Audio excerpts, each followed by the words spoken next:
Welcome to another episode of the STG project. I'm your host, Lachlan Farley, and I am so excited you're here. I'm so excited to take you on the journey, to tell you some stories, to share our experiences, and to see what we can do to help you transform your lives. Maybe you'll laugh, maybe you'll cry, maybe I'll make you angry. Whatever it may be, but at the end of the day, I hope I can impart some wisdom on you so that you can continue to step forward in your health and fitness journey. So, today we're going to talk about resolutions. I know, craziness in February. But let me ask you this. How are they going? How are those resolutions going? Those things you made at New Year's? Making lots of progress? Maybe? No? Guessing no. Yeah, that's all right. That's pretty standard, actually. That's where most people are at this point in the year. Because it's something ridiculous like after January, 5% of people who started a gym will be continuing to go. Of that 5%, by the end of February, they'll be down to 1%. Mind-boggling, right? Based on those statistics, by March, there should be nobody in any gyms. So I don't know how accurate they are, but from working in other big box gyms, I can tell you that there is a hell of a lot of that. There's a hell of a lot of drop off. And it comes down to, well, quite a few factors. We spoke about the why and the reason and the attachment to it. It comes down to going too hard out the gate and making it unsustainable, which we have spoken about. But it also comes down to how you structure out resolutions or, at this point in time, goals.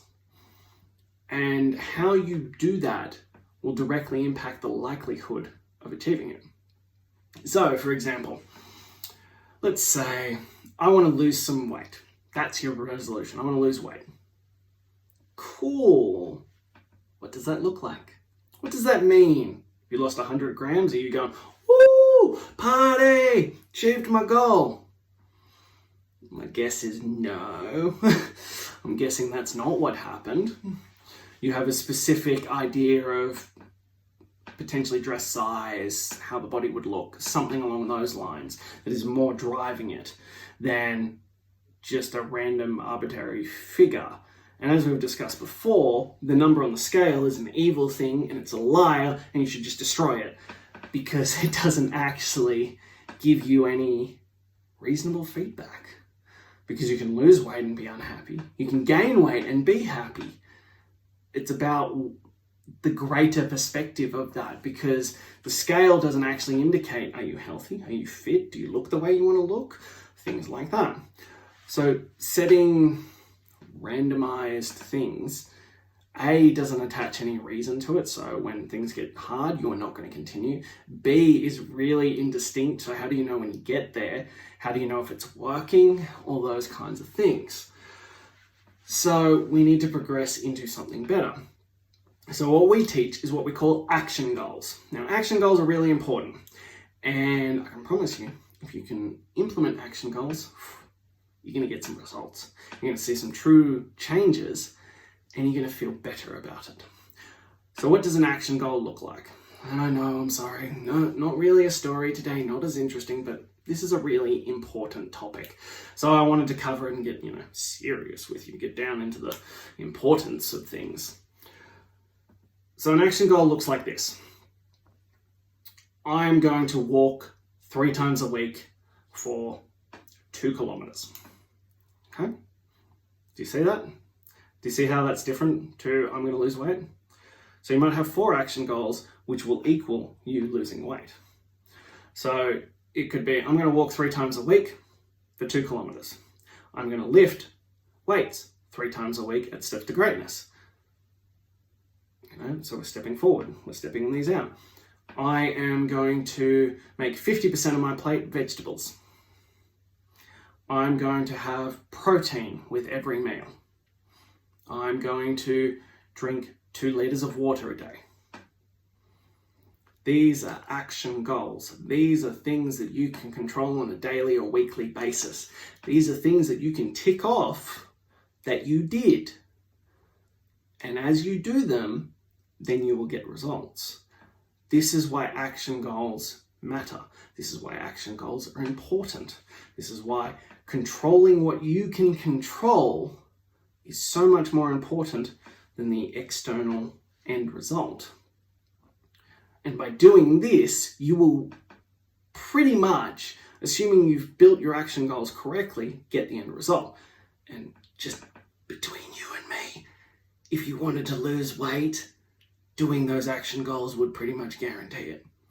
Unless you're down to like the last 5 kilos, those things would probably sort you out. So there are these things of like these processes. So you need to focus on the actions that you can control, and on a consistent basis, you can mark off that you are doing it. Now, to give you some perspective, I am a fly by the seat of my pants. I will work it out on the fly, just get in and get it done kind of person and see what happens. That's who I have been for the majority of my life. I hit 30 and realized that though in the moment that was working, on the trajectory of my life, it was not. I have since discovered the power and the importance of metrics. We need to be able to track things. You need to work out what the things you are able to track. Now, the action goals is a massive component of that. If you just did that, you are winning. Because if you can go, I did all my action goals, the 3 workouts, the 3 walks, and the other ones on every other day. And if you tick them off every day, and you do that for 12 weeks, you will make progress. You'll make probably considerable progress. So you can track whether you did that or not. And you can look at the long term and the consistency of how frequently and how often you are doing that and making that check mark. So that matters. That matters a lot. But you also want to have other metrics that you can track to know if you are doing it. And so those action goals, that's what I use the majority of my time. And those are what I'm focusing my tracking and my metrics on. But there are other things that need to be known as well. So metrics such as your girth measurements. Now we need to understand how they are progressing and how you're utilizing them correctly. Because we need to know that you are actually making progress. And if you've stalled, then we can look at those things, A, your action goals, and B, your metrics of tracking results, to know where and why you have stalled. Otherwise, we're just guessing. We're just throwing darts blindly at the wall and hoping we hit something. That is not a long-term strategy. But by looking at things like your girth measurements, for example, if you have stalled around waist, hips, those kinds of things, there is a high probability that it's nutrition-based, especially if you look at legs and arms and they're still making progress. Now we know that it is the workouts are working well most of the time. Look, there's always exceptions to the rules, but in a general broad spectrum setup, we know that pretty much the workouts are working, but your nutrition is off, and vice versa. So we can then start addressing those areas. And then there's things like random ones. So we measure neck. Everyone's like, why? What difference does it make? I don't care if I lose weight on my neck. But if you lose too much weight too fast, it means either your protein's too low or your calories too low, or potentially both, and you're losing muscle mass. And that on the long term is going to take away from your results. So we need to have these metrics that mean we can address the areas so that we know what's going on, so that we can look at those and adjust them accordingly. So there you go, guys. There was your serious one. Lachlan went off topic, he rambled a little bit, and he didn't enlighten us. Well, I enlightened you, I hope. I hope I enlightened you. But you didn't excite us, you didn't intrigue, there was no mystery, there was no beauty in it. I know, I'm sorry.